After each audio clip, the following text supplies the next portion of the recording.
She had drunk the tea every single morning. For 31 days in a row, she had lifted that cup to her lips, breathed in the warm, herbal steam, and felt grateful. Grateful that someone cared enough to bring it. She had no idea that every single sip was pulling her and her unborn child one step closer to death. Her name was Simone Carter. She was 32 weeks pregnant. 8 months of dreams wrapped in a growing belly. She had already chosen a name, Hope, because hope was the thing she carried most of all. Hope for a good marriage. Hope for a beautiful family. Hope that the man she had loved since she was 20 years old was still the man she believed him to be. She was wrong about the tea. And she was about to find out, she had been wrong about the man, too. What you are about to hear is a story about love twisted into something unrecognizable. About a woman who was hunted in her own home, poisoned by the very hands that pretended to care for her. About a husband who chose comfort over loyalty, and a mistress who believed that murder was a reasonable act of love. But most of all, this is a story about a woman who survived everything they threw at her. And what she built from the wreckage will stay with you long after this video ends. Stay with me. Before we dive deeper, let us know in the comments where you're watching from. We'd love to hear from you. And don't forget to hit that subscribe button so you never miss any of our upcoming stories. There are things that destroy a life all at once, like a car crash, a diagnosis, a phone call in the middle of the night. And then there are things that destroy a life slowly. Quietly. Patiently. One sip at a time. This story begins with a question that will haunt you. How does a woman go 31 mornings drinking poison, and never know? The answer is simple. Because it was delivered with a smile. Because the person handing her the cup called her Mrs. Carter with perfect sweetness, asked about her swollen ankles, asked whether the baby was kicking yet, and made sure to bring the same blend every single time because your grandmother always swore by it. But here's the question that cuts even deeper. What did the husband know? He was home every night. He watched his pregnant wife grow more exhausted week by week. He held her hand at doctor's appointments and said all the right things. And every single day, his assistant, a woman he had been sleeping with for over a year, walked through their front door carrying that cup of tea. Did he know? Could he have known? And if he didn't know, does that make him innocent? Or just a different kind of guilty? These are the questions at the center of this story. And before it's over, every one of them will be answered. But you won't like all of the answers.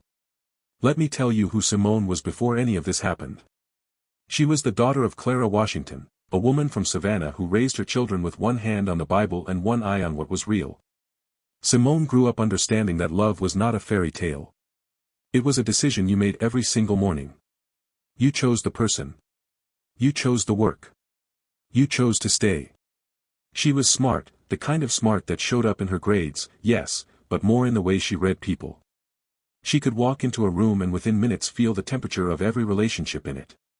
She could tell who was hurting and who was pretending. She trusted her instincts.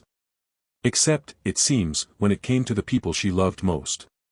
She met David Carter at Clark Atlanta University when they were both 20 years old. He was studying business. She was pre-nursing. He was loud and funny at parties but surprisingly quiet one-on-one, the kind of man who looked at you like you were the only person in the room and somehow made you believe it. They dated for 2 years. Argued about everything. Made up even better. She almost left him twice, once over his habit of disappearing into work stress without saying a word, once over a girl from his accounting class who had too much interest in his schedule. But both times, he came back to her with his whole heart in his hands, and she believed him. They married at 26. A small church wedding in East Atlanta. Grandma Rose Carter wore a white hat and cried during the vows. Clara Washington held her daughter's hand in the front row and whispered, "You sure?" Simone had laughed. "I'm sure, Mama." For the first few years, it was good. David built his construction company from almost nothing, one crew, one truck, one commercial contract that nearly broke them. Simone worked at a community clinic and started her online nursing degree on evenings and weekends. They were tired. Sometimes they snapped at each other over small things. But they were building something, and they both knew it. Then the money started coming in. And that's when the version of David that Simone had always trusted began to quietly, slowly, become someone else. It starts small, always. A new suit. A gym membership he never had before. A habit of checking his phone at dinner, just quickly, just a glance, but the glance would linger and something would shift behind his eyes. Simone noticed. She always noticed. She asked once, early on. Is something going on at work? He said, just a lot of pressure, baby. You know how it gets. She believed him. When Simone got pregnant, at 31, the joy was real. They both cried when they saw the positive test. David held her like she was made of something precious. He painted the nursery himself, 2 full weekends, bright yellow walls, white trim, a little mobile with animals he hung too low the first time and had to redo. For a moment, Simone thought, this is it. This is the thing that brings us all the way back. But a pregnancy is not a bandage. And love cannot be manufactured by a nursery color. David was still disappearing into work. Still stepping onto the balcony for phone calls. Still coming home with that distant look, the look of a man whose mind was already somewhere else before he even walked through the door. That's when Rebecca Martinez entered their lives. Officially, Rebecca was a job applicant. An administrative assistant with an impressive resume and a warm, professional manner. She interviewed well. She responded quickly to emails. She had references. What David did not tell the police, until later, under questioning, was that he had first met Rebecca Martinez 8 months before he hired her. She had been a client. A customer who came to his construction office about renovation work on her apartment. He had handled her account personally. He had been charmed by her. And she, apparently, had been much more than charmed. She had become obsessed. She began showing up at job sites. Texting too frequently. Asking about his personal schedule in ways that had nothing to do with the renovation. David told investigators he had felt uncomfortable, but instead of cutting contact cleanly, he had made a decision that would upend every life in his household. He hired her. He told himself he could manage the situation better if she worked for him. Keep the dynamic professional. Set clear limits. What he did not account for was his own weakness. Rebecca was 27 years old, beautiful in the particular way that feels like an invitation, all soft attention and careful admiration. She told David he was brilliant. She told him he was underappreciated. She found ways to be near him when no one was watching. And David Carter, millionaire contractor, husband of 8 years, expectant father, let it happen. The affair began when Simone was 4 months pregnant. He would tell himself it was the pressure. The fear of fatherhood. The feeling that he wasn't good enough for the life he was building. He had all the explanations ready, he just wasn't ready to use them yet. What he didn't know, what none of them knew, was that Rebecca Martinez had already decided that the only outcome she would accept was Simone's permanent disappearance from the picture. And she had already begun to plan for it. It started with the tea. Rebecca introduced it in the 5th month of Simone's pregnancy, on a Tuesday afternoon when she stopped by the house to drop off paperwork. She carried it in a small linen bag, a carefully selected herbal blend from what she called a special health store. She presented it with soft eyes and a concerned voice. I know how hard the mornings have been for you, Mrs. Carter. My grandmother always swore by this blend. It helped with nausea and fatigue. You look exhausted, you deserve to feel better. Simone thanked her. She trusted her. She was pregnant, she was tired, and someone was offering kindness. What was she supposed to do, refuse? She drank the first cup that evening. It tasted faintly of chamomile and something earthy she couldn't quite identify. She slept better that night than she had in weeks. By the end of the first week, it had become a ritual. Every morning, that cup of tea. Rebecca ensured the supply never ran out. She would refill the bag every 10 days, always with a cheerful visit, always with questions about the baby, always with that warm smile. She also began bringing other things, homemade cookies she dropped off with the paperwork, smoothies she said were full of vitamins, soups on days when Simone mentioned feeling off. Food she handled herself. Food that went directly into Simone's body. What the forensic toxicologists would later determine was this. Rebecca Martinez had been systematically introducing small amounts of ethylene glycol, the primary compound in antifreeze, into Simone's food and drink over a period of at least 3 months. She was also using secondary compounds, trace levels of other chemicals, to compound the effects while masking the obvious symptoms. It was not a spontaneous act of rage. It was calculated. Patient. She had done research.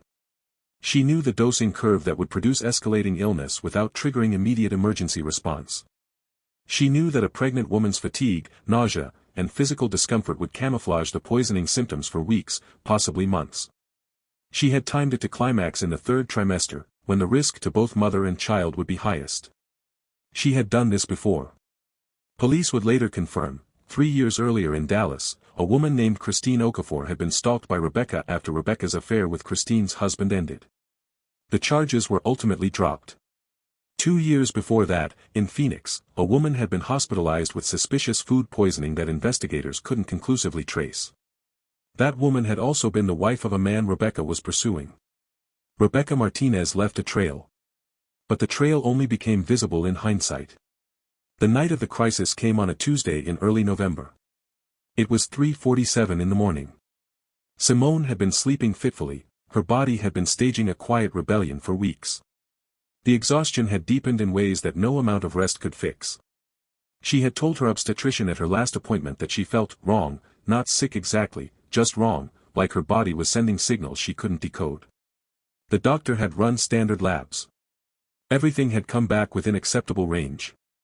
The results had been borderline, but within range. Nobody was looking for poison. She woke to cramping. Not the low-level discomfort she had been managing for weeks. Something else, sharp, tidal, terrifying. She doubled over in the kitchen where she had gone to get water, and the pain drove the breath out of her in one gasping rush. She called for David. But David was not there. He was on a business trip. Again. The third in 6 weeks.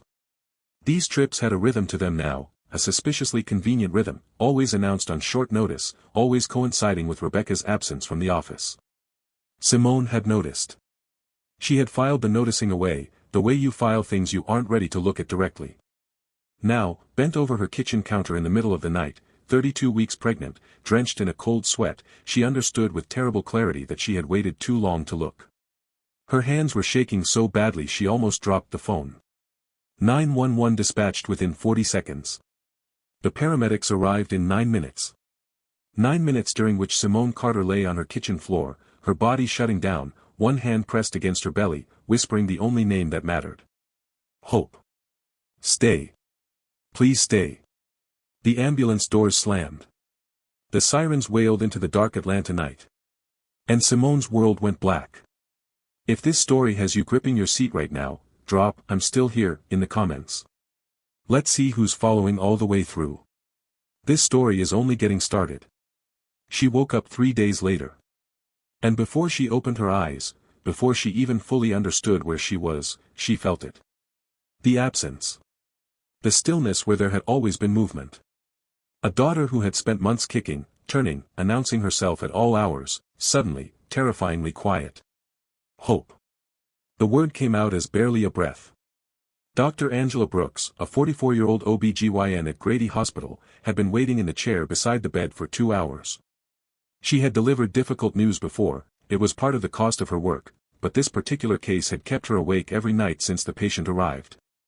She reached forward and took Simone's hand. Simone. I need you to listen to me carefully. You're safe. You are safe. The pause after those words told Simone everything before the next sentence was spoken. We had to deliver Hope early to save you both. She's in the NICU. She's fighting.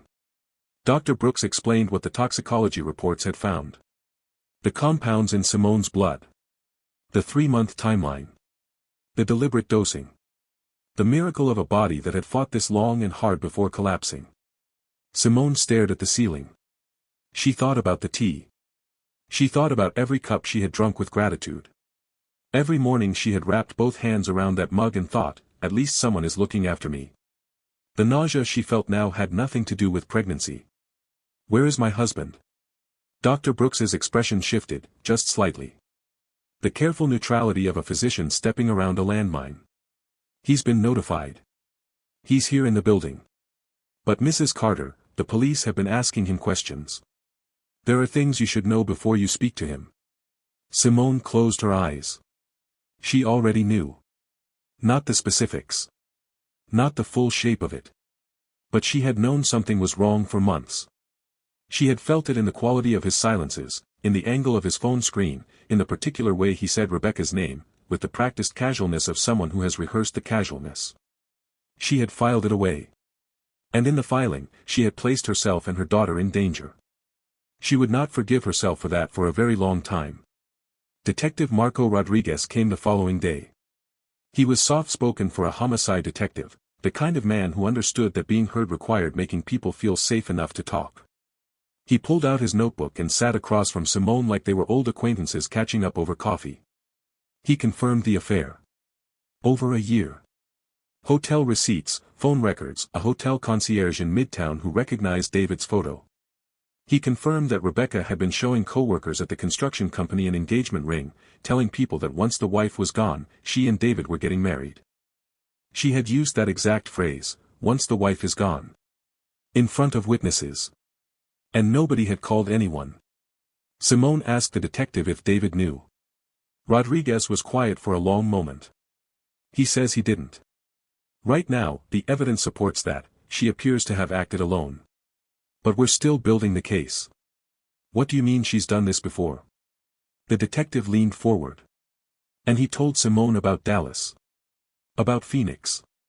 About a pattern that stretched back at least 5 years across 3 states. About a woman who had likely selected David Carter the same way a hunter selects a target, patiently, deliberately, and with full intention. Your husband may have been manipulated in ways that are harder to see from the inside, Rodriguez said. That doesn't excuse the affair. But Rebecca Martinez is not a jealous woman who made a rash decision. She is a predator. She has done this before and she was very, very good at it. Simone sat with that. She sat with it for a long time. 2 days after waking, Simone made the walk down the NICU hallway. It was 47 steps. She counted them. Her legs were still unsteady, the 4 bruises still purple on the back of her hand, her body still burning through the last traces of what had been done to her. But she was walking. She was vertical. She was here. The NICU was hushed the way chapels are hushed, a reverence enforced by fragility. Incubators lined the walls, each one a small universe of tubes and monitors and hope. Simone found her daughter's bay at the far end. Hope weighed 4 pounds and 3 ounces. She was the most beautiful thing Simone had ever seen in her life. Patricia, the night nurse, watched Simone approach with the careful alertness of someone who had seen what this moment can do to a person. She's been waiting for you, Patricia said. Babies always know their mothers. Simone slid her hand through the incubator opening. She touched her daughter's palm. And Hope Carter, 4 pounds, 3 ounces, born 8 weeks early into a world that had already tried to take her, wrapped her fingers around her mother's and held on. I'm here, Simone whispered. Mama's here. And I'm not going anywhere. Now David. He appeared at the family room door while Simone was still with Detective Rodriguez on the second day. She saw him through the glass, the man she had loved for 12 years, standing in a hospital corridor looking like something that had been left out in the rain. His clothes were wrinkled. His face was unshaven. His eyes were red and swollen in a way she had never seen before. He had been crying. Not performatively. Privately, for days, with no audience. She told the detective she would speak to him. She told him to stay. David entered and fell to his knees. She did not reach out to him. She let him speak. She let him apologize. She let him confirm the affair with his own mouth. She watched his face as she told him what Rebecca had been saying to his employees, about the ring, about waiting for the wife to be gone. She watched the color leave his face completely. I never asked her to marry me, he said. I never told her I was leaving you. I swear to you, Simone, I did not know what she was doing. But you were sleeping with her. While she was poisoning me. While she was bringing things into our house and I was eating them. While I was growing your child. He had no answer for that. Because there was no answer. There was only the fact of what he had done, sitting in the room between them like something solid that could not be moved. I want a divorce, Simone said.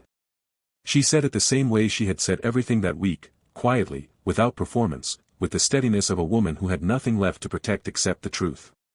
David wept. Simone stood up and walked back toward the NICU. She had a daughter to get back to. Rebecca Martinez was arrested at 6:47 in the morning, 14 days after Simone was admitted to Grady Hospital. Officers found her apartment looking like the workspace of someone who had been very, very busy. Antifreeze. Multiple containers. Rat poison. Industrial cleaning compounds measured into smaller bottles. A makeshift lab set up in the kitchen, not elaborate, but careful. Organized. The apartment of someone who had thought this through. And the journal. Detective Rodriguez called Simone personally to tell her about the journal. It was a spiral-bound notebook. Ordinary. The kind you could buy at any drugstore. But inside, Rebecca had been writing for over 2 years. Since before she had ever set foot in David Carter's construction office. She had found him online first. A local business profile. A feature in a small Atlanta business magazine. A face she apparently saw and decided, in some logic known only to her, was meant for her. She had documented everything. The renovation appointment she had engineered. The job application she had crafted to land the assistant role. The months of cultivating David's insecurities, his fear of inadequacy, his hunger to feel exceptional, his weakness for a woman who made him feel important. She had written about Simone too. In detail. Observations from outside their house. Photographs, over 300, investigators found, taken over a period of more than a year. Simone at the grocery store. At prenatal appointments. In the driveway. At her mother's house. Walking the neighborhood in the mornings. Rebecca had been there for all of it. Watching. Waiting. Documenting. And she had written, in careful cursive, by the time she realizes anything is wrong, it will already be too late. And David will finally see what was in front of him all along. When Simone heard this, she felt something cold move through her entire body. Not fear, she was past fear. What she felt was something more like clarity. The cold, sharp clarity of a woman who understands, finally and completely, the shape of what had been hunting her. She asked the detective if she could see Rebecca before the trial. He said he didn't think it was a good idea. She told him she didn't care. Rebecca looked smaller without her professional armor. Hair down, no makeup, a county jail uniform that made her seem somehow younger than her 27 years. But her eyes were the same, steady, calculating, with the particular flatness of someone who had decided a long time ago that the rules other people lived by did not apply to her. "Hello, Simone," she said. "How's the baby?" Like they were running into each other at the salon. Simone did not answer the question. "Why?" she said. Just the one word. "Why did you try to kill us?" Rebecca smiled. "Because David deserves better than you. He always did. You never appreciated him. You were holding him back from everything he was meant to be. I wasn't trying to hurt you. I was trying to free him. You tried to kill my baby." For the first time, a flicker of something in Rebecca's face. Not quite guilt. Something more like inconvenience. "That was unfortunate. I didn't want that. But you wouldn't leave on your own. You just kept holding on. I was pregnant. I was carrying his child. Of course I wasn't going to leave." "Exactly," Rebecca said. As if this were perfectly reasonable. "That's exactly the problem." Simone stared at this woman. She had expected, she realized now, to feel something in this room. Rage. Terror. Closure. Something with weight. What she felt instead was pity. Not the comfortable kind of pity, the kind that puts you above the other person. A sadder, more exhausted kind. The pity of looking at someone so deeply broken they have passed beyond the reach of any consequence that could actually reach them where they lived. "David wants nothing to do with you," Simone said quietly. "He's confused.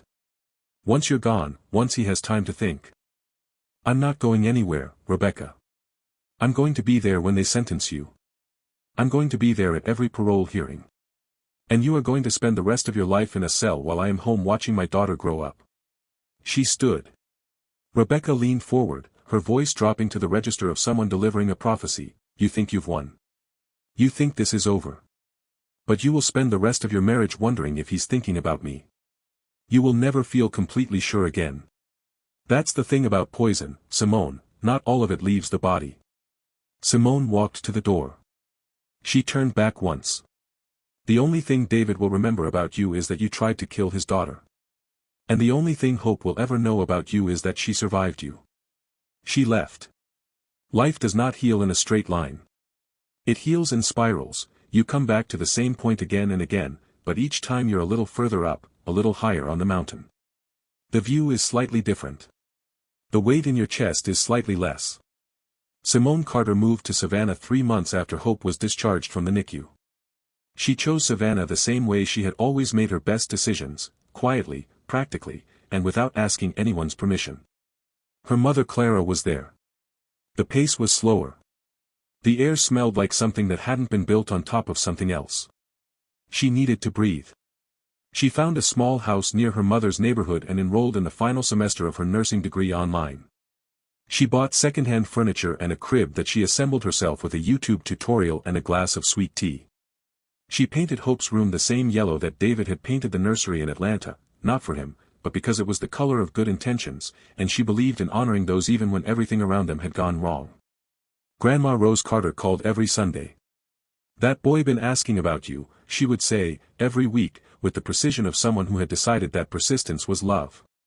"I know, Grandma Rose. He's going to his counseling like you asked." "I know. What you waiting for, child?" "I'm not waiting for anything. I'm deciding." She had demanded conditions, and David had met them all. Therapy, 3 times a week. Full transparency on all communications. He had signed over the Buckhead house, both cars, and an agreed co-parenting arrangement that gave her primary custody in Savannah with David's guaranteed access on alternating weekends and holidays. He had not fought a single point of the divorce settlement. His therapist, a man named Dr. Marcus Williams, was helping him understand what he had done and why. David was not, it turned out, a fundamentally bad man. He was a man who had made himself available to a predator because he was afraid, and because fear is a door that the wrong people know exactly how to open. That did not undo what he had done. But it made it legible. And legible, Simone had learned, is not the same as forgivable. But it is the beginning of the road that leads there. Rebecca Martinez entered a guilty plea to attempted murder and aggravated assault. Her lawyers argued diminished capacity. Mental illness. Obsessive fixation disorder. The judge listened carefully to all of it. Then sentenced her to 25 years. Simone was in the courtroom. She did not cheer. She did not cry. She sat with Hope on her lap, Hope who was by then 3 months old and already watching the world with those watchful dark eyes, and she felt the particular stillness of a chapter closing. 25 years. Hope would be 25 years old when Rebecca Martinez was first eligible for parole. She would be a grown woman. Living her own life. Pursuing her own dreams. And she would not, if Simone had anything to say about it, know what this chapter of her story had cost. The year that followed was not easy. Simone will not pretend it was easy. She had nightmares in which she was back in the kitchen at 3:47 a.m., reaching for her phone in the dark and not being able to find it. She had days when she could not look at a cup of tea without her chest tightening. She had moments, holding her daughter in the Savannah morning light, when she would think, we almost didn't get this. And the weight of that almost was enough to stop her breath. She went to therapy herself. Dr. Patricia Williams, a trauma specialist who had worked with survivors of domestic violence and poisoning cases. She told Simone, in the 4th session, something she would carry for the rest of her life. The most dangerous thing about trauma is not the wound itself. It's the way it teaches you to expect the wound again. The goal of healing is not to pretend the danger wasn't real. It's to learn to live again in a world where danger is possible, and choose to live fully anyway. Simone wrote that down. She taped it to the bathroom mirror. She read it every morning while Hope slept. And slowly, not all at once, not dramatically, but the way spring comes, things began to get easier. 1 year after the night her world collapsed, Simone stood in her Savannah backyard watching Hope take her first wobbly, glorious steps across the grass toward David, who was kneeling with his arms wide open, laughing in a way she hadn't heard from him in years. "Come to Daddy, Hope. Come on, baby girl." Hope giggled. Toddled. Fell into his arms. "Did you see that, Simone?" David called across the yard. His eyes were shining. She walked the whole way. Simone lifted her phone and took the picture. "I saw it," she said. And then, softly, so only she could hear, we both did. 3 months after that, David told her he was seeing someone. A pediatric nurse at the hospital. Her name was Angela. He had told Simone first, before anyone else, because he had made a commitment to transparency and he meant it. Simone waited for the jealousy to arrive. It came, briefly. A small pang that lasted maybe 45 seconds. And then it passed. And what replaced it surprised her, relief. Not for herself. For Hope. Because a father who was happy was a better father. A father who had done the work and found solid ground was the kind of father a little girl could count on. And that was worth more to Simone than any lingering claim on a marriage that no longer served either of them. Are you happy? She asked him. He looked at her, really looked, the way they used to look at each other in college. Yeah, he said. I think I actually am. Good, she said. Then be that. For Hope. 6 months later, at the community health clinic where she worked the Thursday afternoon shift, Dr. Marcus Thompson walked through the door. He was Hope's former pediatrician from Atlanta, in Savannah for a medical conference, he said. Tall, steady, with the calm of a man who had spent his career in rooms where people needed to feel safe. He was a few years older than her. Divorced. 2 teenage sons. A soft laugh that arrived unexpectedly and made the whole room feel warmer. I was hoping I might run into you, he said. She blinked. Were you? Would you want to get dinner?